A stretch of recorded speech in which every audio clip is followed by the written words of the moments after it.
The Institute for Faith and Freedom at Grove City College presents the Student Fellows of Faith and Freedom.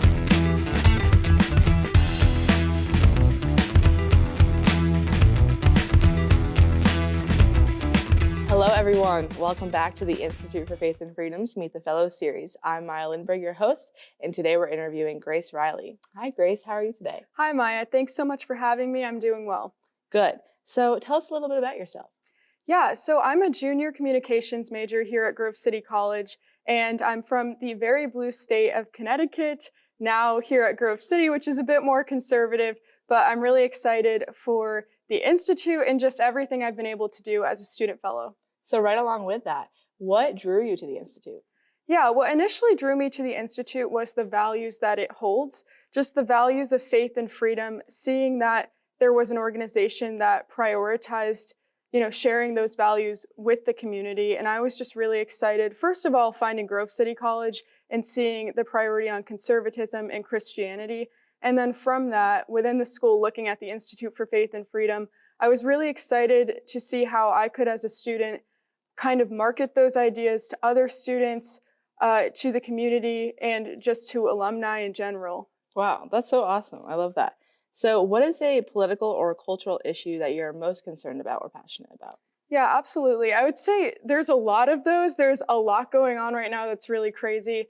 But I would just say breaking it down more, looking at cultural issues, the radical left has become more radical. So as a Christian conservative, I'm particularly concerned about, all things going on in the culture related to that. For example, the education system. It's become a lot, in a very big part, an indoctrination place kind of for kids all the way through elementary school, through high school, through colleges. So just looking at the education system and how our kids are being brought up through that, I think is a huge concern because we're kind of losing the critical thinking skills that should be being taught in schools and, lessons on history and on values and whatnot. So I think focusing on that issue and also just looking at broader issues like the pro-life movement, like the border and making sure that it's secure, and looking at economic issues and how those all impact our culture as a whole. But definitely also looking at Generation Z and the younger generations and how they're looking at these more important issues and how we as conservatives can market better to them to hopefully help the future of our country. Wow, well said. That's wonderful.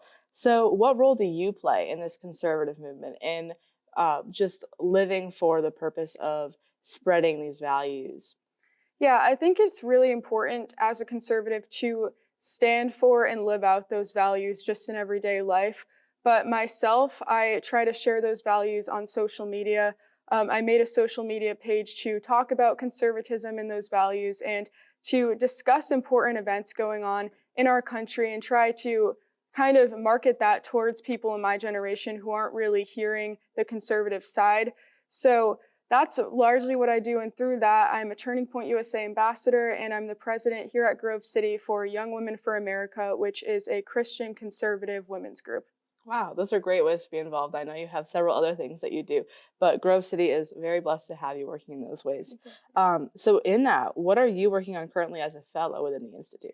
Yeah, so as a fellow, I'm currently the co-host of the Liberty Mail podcast, where Aaron Jenks and I get to break down some important issues that are facing our country now and break those down from a Christian conservative perspective. So we try to pick issues and look at them through that lens that might be helpful to break down more that we feel aren't talked about enough. And that's a really cool opportunity, I think, to be able to then reach the wider community and also students here at Grove City. Yeah, you're certainly getting ready to have that communication arts degree for sure. You're Well, doing all thanks so sorts of much. outreach. So looking into the future regarding a degree, what are you thinking in regards to your career? Yeah, I would love to do something that takes both faith and politics into consideration. I'm very interested in podcasts and in commentary, and maybe doing something on the news someday. So I guess we'll see where God and life takes me. But I'm not exactly sure where I'll end up, but I'm certainly very interested in the conservative movement and incorporating my faith into that. Well, I'm certain you're only going to do great things. Well, thank you. Thank you so much for being on the show today, and thank you guys so much for watching. I encourage you to like this video, subscribe to our YouTube channel, and check out our website, faithandfreedom.com. Thank you so much, guys. For more information on the Institute for Faith and Freedom, visit faithandfreedom.com.